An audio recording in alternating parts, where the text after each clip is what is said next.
You had Joe Jeanette, Sam McVeigh, Kid Monday. They call him Black Fitzsimmons. Old Master Joe Gans and Barbados Demon Joe Walcott. You had the Baltimore Demon, Peter Jackson. You had Ruff Turner and Sam Langford, Harry Wells and Larry Temple, Big Bill Tate and Al Walker. You had Walcott Langford and Larry Gans, Alabama Kid and Panama Joe Gans. George Godfrey, William Gorilla Jones, Leo Johnson, and Leo Patterson.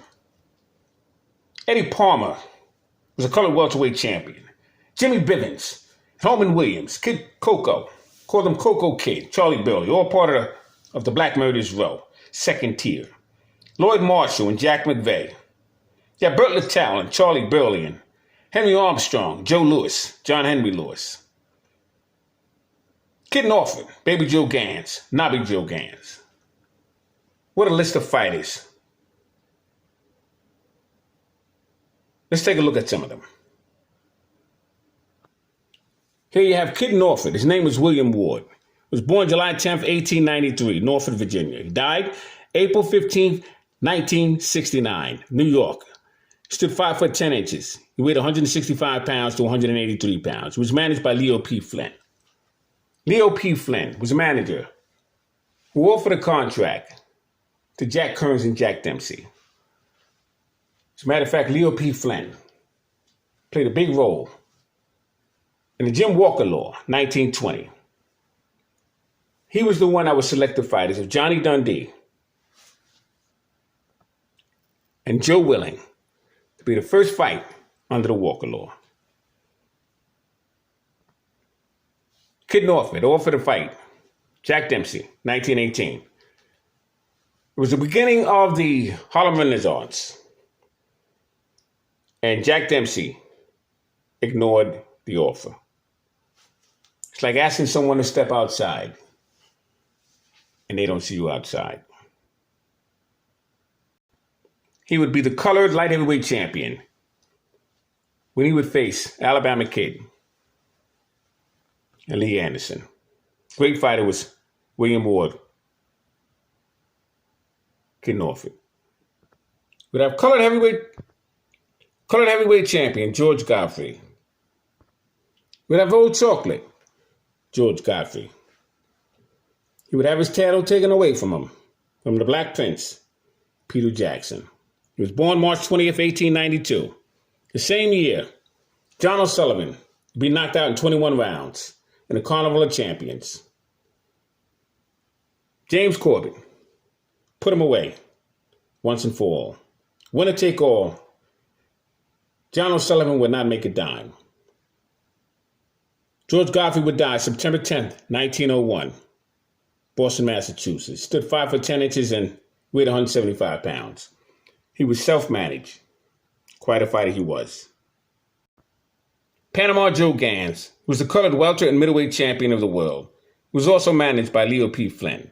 It was Panama Joe Gans and Kid Norfolk that would cause a problem in 1919 because Jack Dempsey would fight Bill Brennan. And in preparing Bill Brennan for Jack Dempsey, they put Panama Joe Gans and Kid Norfolk in the ring. Panama Joe Gans beat him half to death, literally beat him half to death. And word got back to Jack Dempsey's camp about what happened. Here's Cyril Quinton, Panama Joe Gans. Like I said, he was some fighter. He could punch, he could box, and he could fight. You have Joey Hicks. His name was Allentown Joe Gans. He was born May 6, 1894. And could he punch? He stood 5 foot 9.5 inches, weighed 155 to 165 pounds. What a fighter he was. A lot of the fighters I'm showing you here were in the colored division as champions. His name was Larry Gans. He was from Canada. Born December 12th, 1900, Toronto, Ontario, Canada. He died July 26, 1983. Stood 6 foot 1. He weighed 175 to 205 pounds. He was a very good fighter. Just didn't get a break. Larry Estridge, the Black Stanley Ketchel, born June 17, 1902, St. Kitts, died September 1987 in the Bronx, New York. Stood 5'9". I met Larry Estridge, and he was something else. He was a colored middleweight champion. And that happened right before Tiger Flowers was middleweight champion. Because when Tiger Flowers became middleweight champion, all the colored titles in any middleweight division was taken away. You know, you have one black fighter who would consider himself champion. Black Griffo, very good lightweight. Came around the time as Joe Gans.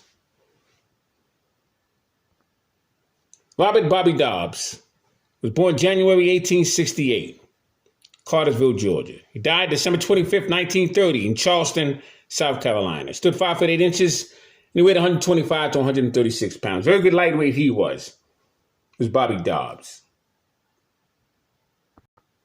We have Frank Craig, the Harlem Coffee Cooler. He was born April 1st, 1868, Columbus, Georgia. He died January 1943 in Chelsea, London, England. Stood 5'10" and he weighed 160 pounds. His name was Frank Craig, the Harlem Coffee Cooler. He was a colored middleweight champion as well. George H. Cole, they call him the Trenton Tea Warmer, was born February 4th, 1874 in Bordentown, New Jersey. Died February 17th, 1923 in Philadelphia, Pennsylvania. Stood 5'7". He weighed 145 to 150 pounds. He was managed by Joe Butler, who was actually a colored champion as well. You're looking at Cornelius Clisby. They called him Neil Clisby. He was born July 26, 1903 in Los Angeles, California. He died March 2nd, 1965, Los Angeles, California. Stood 5'10.5", weighed 187 to 198 pounds. He was a good fighter himself. Yeah, Jeff Clark, the Harlem Coffee Cooler. Jeff Clark was the Joplin Ghost. And he was some fighter. Very good fighter. Had several fights with Joe Jeanette. Jeff Clark, the Joplin Ghost. Frank Craig was the Harlem Coffee Cooler. I just showed you him a little while ago. Frank Childs, born July 17, 1867 in Texas. He stood 5'9" and he weighed 160 to 185 pounds. He was managed by Herman Rosselet. Good fighter Frank Childs was. He was also a colored and a black champion.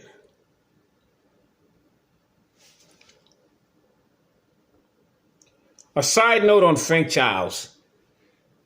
He was the first unified champion. Legitimate unified champion. He unified the colored and he unified the black championship belt. And that was Frank Childs. George Byers was born June 25th, 1872. He died April 10th, 1937, Boston, Massachusetts. He stood 5'8" and he weighed 150 to 168 pounds. He was managed by James Carroll. His name was George Byers. And so, you know, Frank Childs and George Byers would be the ones that would unify the black and the colored championship belts. You're looking at Joe Butler. He would be the manager, but he was a hell of a fighter as well. And he was also a colored champion. Had that title for over a year. Just wanted to show you the Dixie Kid. He had a controversial fight in 1904. It was a Barbados Demon, Joe Walcott. Referee was Jack O'Sullivan. He had betted on Dixie Kid. And it should have never been a championship fight anyway. Because Joe Walcott was 2 pounds overweight. About 2.5 pounds overweight. But that was a very, very controversial fight between Dixie Kid and the Barbados Demon, Joe Walcott. Here's Dixie Kid. Jack Blackburn, a hell of a fighter, would be in the ring with Joe Gans, Sam Langford, several times. He would even train the great Joe Louis. Jack Blackburn, one of the greatest fighters of all time. A hell of a lightweight he was. Another look at Leo Clisby. First black heavyweight champion of all time, 1908. The Galveston Giant, Jack Johnson. Black Bill, we talked about him in the other video. His name is Eduardo Valdez. He was born May 1st, 1905 in Havana, Cuba. He died April 14th, 1933 in Havana, Cuba. Fought from 1920 to 1921. Had total bouts of 162 fights, 123 wins, 24 losses, 20 knockouts, and he had 13 draws. Between July 20th, 1925 and October 24th, 1925, Bill defeated Izzy Quartz. His name was Corporate Izzy Squartz. 10 rounds. An outstanding fight that was between those two men. Fought each other 3 times. Jack Warren, very good light heavyweight. Jack Warren. Very popular light heavyweight champion, Lee Anderson. I talked about him several times. He mixed it up with Kid Norfolk. He was something else. As a matter of fact, Kid Norfolk had his left eye jammed open by Lee Anderson. But these guys were something else. Lee Anderson, colored light heavyweight champion. He lived in Harlem. Here you have Harry Dudley from California. He's known as a speedball boxer. His name is Harry Dudley. You're looking at Jack Trammell. I had the pleasure of meeting Jack Trammell. Met him when he was an old-timer wanting to see Mike Tyson. That was his only wish at that time in his life. Spent a great deal of time with him, and he told me a lot of great stories. And Jack Trammell was something else. Came around the time of Joe Louis. So you're looking at Jack Trammell. Weighed 195 pounds, as you can see. James Battles, another dynamic fighter. He was a 195er. Anywhere between a cruiserweight and heavyweight in today's standards. Good fighter from Tennessee was James Battles. Looking at Bruce Flowers, a lightweight from New Rochelle. Then he would live in Yonkers. His name is Bruce Flowers. Here you're looking at the pride of Harlem, Jack McVeigh. He was from Georgia originally, and he would move to Harlem, New York, where he would meet the Harlem Thunderbolt, Harry Smith. His name is Jack McVeigh. He would be a colored middleweight champion of the world. Elmer Violent Ray, phenomenal fighter he was. I consider him a Black Murderers Row fighter. His name is Elmer Violent Ray. Fought between light heavyweight and heavyweight divisions. Here's the infamous Harry Wells. Jack Dempsey refused to fight this man. Had a contract with him in 1924. Another opportunity in 1926. And Harry Wells would lose to Jack Sharkey. They considered excessive holding. They would eliminate his colored heavyweight championship belt. He'd be in the ring, Sam Langford, 22 times. And just unfortunate, he was a very good fighter. His name is Harry Wells. Cuban Bong Bong, Kid Chocolate. Outstanding 2-weight division champion he was. Took the title away. Benny Bass. Beautiful fighter was Kid Chocolate. And I talked about him yesterday when I was discussing Black Bill's career. Ray Robinson, Henry Armstrong, and Joe Louis, Kid Gavilan, Black Bill, Johnny Bratton, Gil Turner, they all patterned themselves after Kid Chocolate, the Cuban Bong Bong. Bobcat, Bob Montgomery, outstanding Philadelphia lightweight. He's a 2-time champion. Mixed it up with the great Bo Jack and Ike Williams. Phenomenal fighter was Bob Montgomery out of Philadelphia. Mr. Medley Jackson, the great Henry Armstrong. 3-division world champion simultaneously. Featherweight, moved past the lightweight. That's what we have to understand. He went directly to welterweight, came back down to lightweight, and he held all 3 belts simultaneously. Defended his welterweight championship belt in 1939 5 times. In 1937, he had 27 fights, all wins, 26 knockouts. He didn't knock out Aldo Spaulding, but he would knock him out in 42 and 44. He was an outstanding fighter, was Henry Armstrong. One of the greatest of all times. I have him ranked number 4, in my opinion. John Henry Lewis became light heavyweight champion in 1935 when he would defeat Bob Olin. And he would hold that crown to 1939 officially. 1938 was a great year for black fighters. I'll go through that in 1938. But he would get the title stripped because he didn't defend it against Tiger Jack Fox. Couldn't do it because he failed an eye examination. He would face Joe Louis in 1939 of January. He would make a big payday. And then he would finally get his license suspended later on that year in 39. He was a kin of Tom Molyneux and LL Cool J. Fascinating fighter was John Henry Lewis. Panama Al Brown, phenomenal bantamweight champion he was. His name is Panama Al Brown, dynamic fighter. The great, and I mean the great, Sam Langford, have him ranked number 1. Why? He's the only fighter, black or white, to face the first black lightweight champion. His name was Joe Gans. He defeated Joe Gans. The first fighter, black or white, to fight the first welterweight champion. And he went a draw, 15 rounds, with the Barbados Demon, Joe Walcott. And many felt as though he defeated Joe Walcott. So he could have been a lightweight and a welterweight champion, because with Joe Gans, he didn't make the weight. So it was considered a no title defense. He was the first fighter, black or white, to fight the first black heavyweight champion. And that's Jack Johnson, 1906. He won 15 rounds with Jack Johnson. And keep in mind, 1902, he was just a featherweight.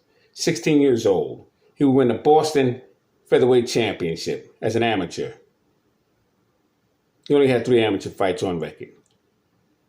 This man fought everybody. Harry Wills and Joe Jeanette, Sam McVeigh and Jack Johnson, Fireman Jim Flynn, Tiger Flowers.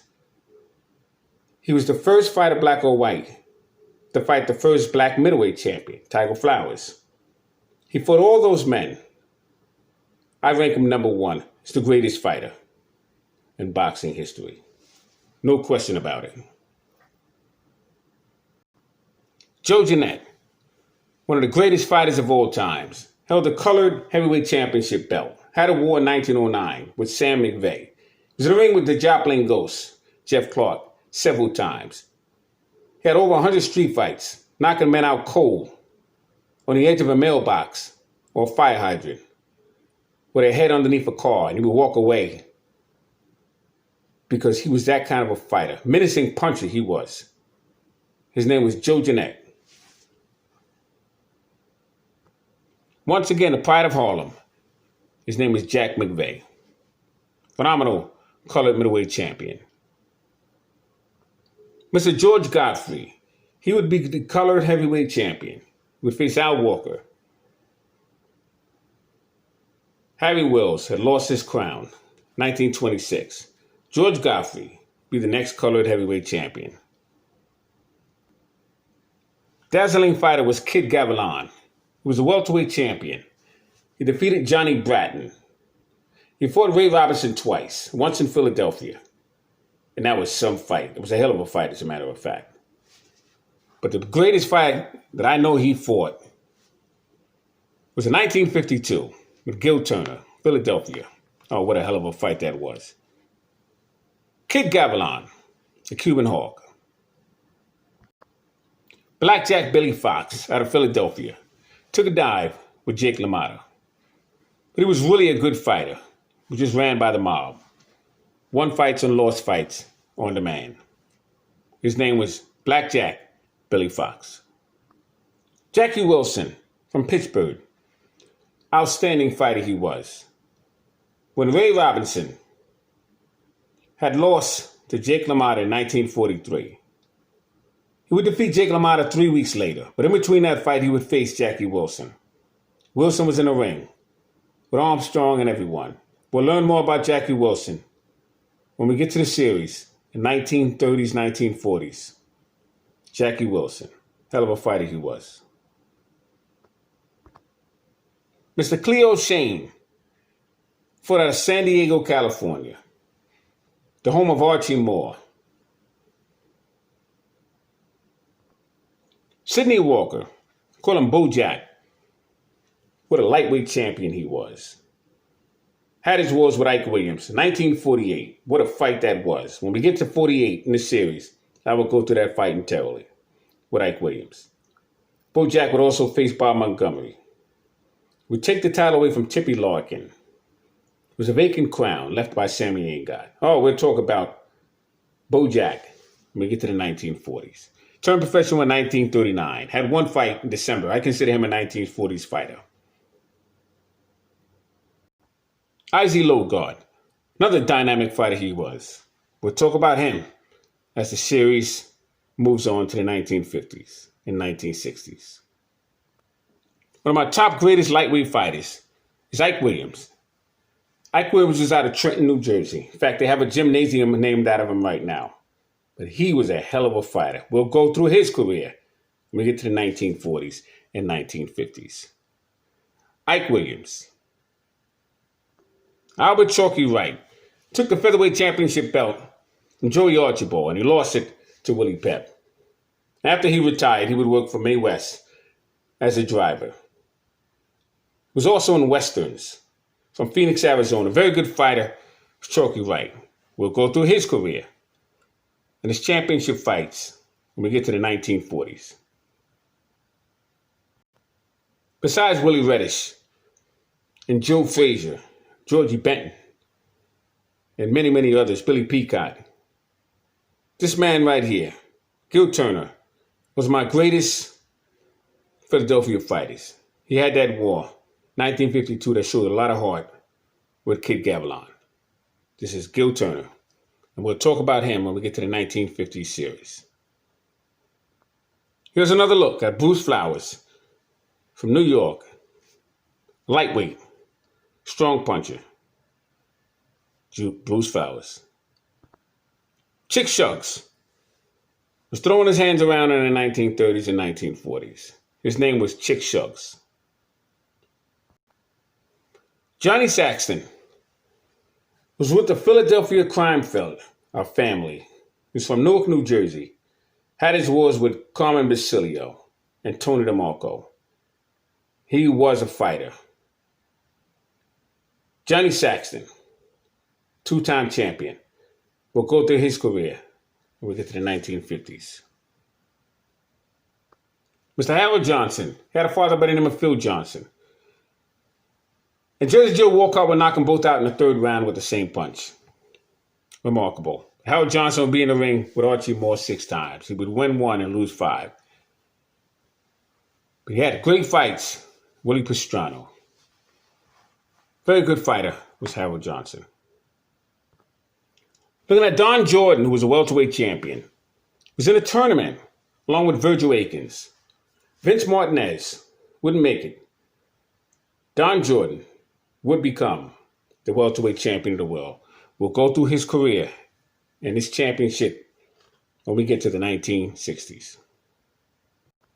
Brown Bomber Joe Louis. Unbelievable fighter he was. 12-year reign, 25 title defenses.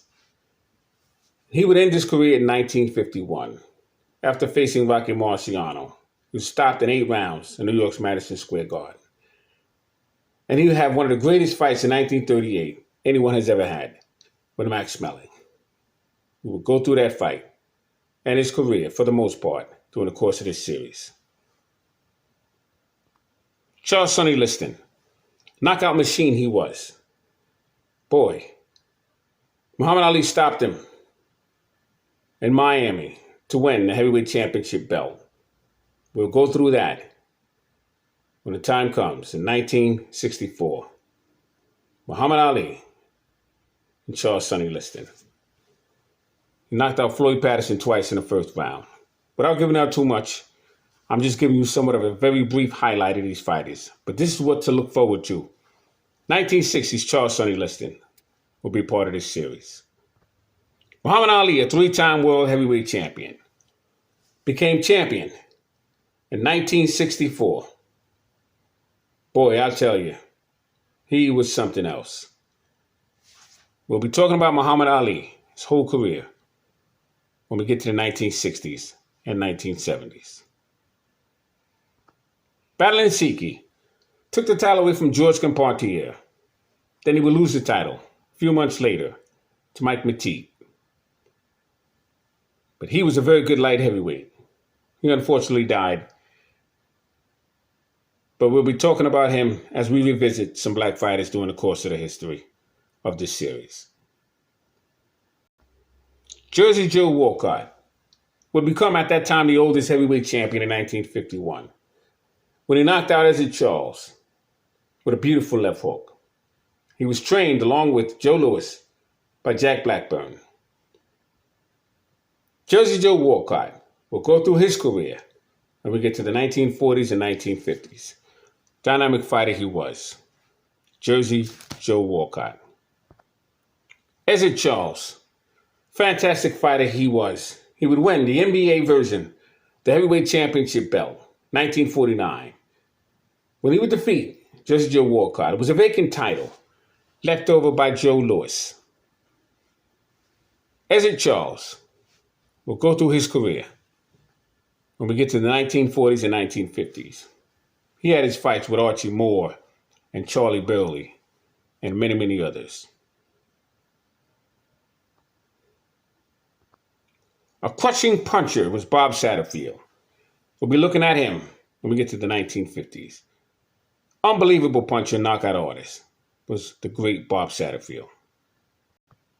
Spiderweb was some amateur star, but he was also a great professional. We'll go through his career when we get to the 1950s. His name is Spiderweb. Johnny Bratton out of Chicago, who was a welterweight champion. He would beat Vince Martinez, but he would lose his title to the great Cuban Hawk. His name was Kid Gavilan. Johnny Bratton would break his hands in almost every fight. Hell of a fighter he was, and he will be included in this series. We get to the 1950s. Johnny Bratton from Chicago. The great Ray Robinson. He would be in this series from 1938 to 1965. We'll go through all his championship fights. What a hell of a fighter he was. He was a 5-time middleweight, 1-time welterweight champion. He would win the Metropolitan AAU Bantamweight Championship belt in 1938. We'll have a lot of fun going through his career in this series, 100 years of world championship fights. We'll be talking about Jimmy Bivens. He had one shot with Joe Louis, but he was ranked number 1 in the light heavyweight and the heavyweight divisions. Gus Lesnievich had avoided him plenty of times. And we'll go through his career when we get to the 1940s. Jimmy Bivens. I met him. Unfortunately, what happened with him. We'll talk about all that in this series. The Bobcat, Bob Montgomery. What a fighter he was. The great Sandy Sadler. Retired undefeated as featherweight champion. Had his wars with Willie Pep. He was a banger. We'll be going through his career and his championship fights with the great Willie Pep and others when we get to the 1950s. The old mongoose, Archie Moore. We'll be going through his career from the 1940s and the 1950s up to the 1960s. Yvonne Durrell.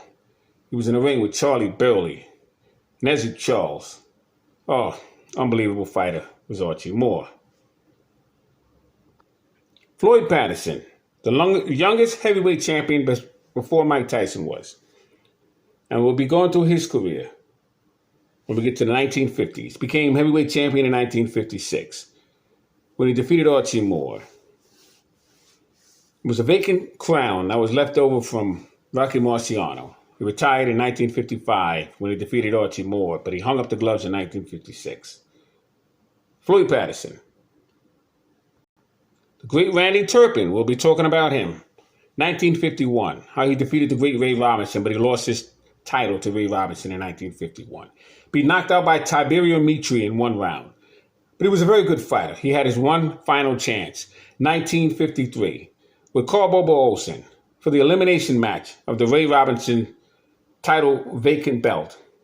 Ray Robinson, after losing to Joey Maxim, 1952, in Yankee Stadium. He would relinquish his title. And the belt was up for elimination. Randy Turpin would face Carl Bobo Olsen. He would lose his final opportunity had a shot at the middleweight championship belt. We'll be talking about him when we get to the 1950s. George Sugar Costner. Something else. He was a really good fighter. He wound up going blind. But Ray Robinson would knock him out twice in one round. He would have the audacity to ask Ray's wife if she wanted to dance with him. But Ray Robinson and Sugar Costner didn't get along because George Sugar Costner carried the name Sugar. Robinson had to make an example out of him. By the way, I met George Sugar Costner at the Hall of Fame. He was a very nice guy. Lem Franklin, another fighter from Chicago. Very good fighter he was. We'll be going through all these fighters during the course of this series. So stand by.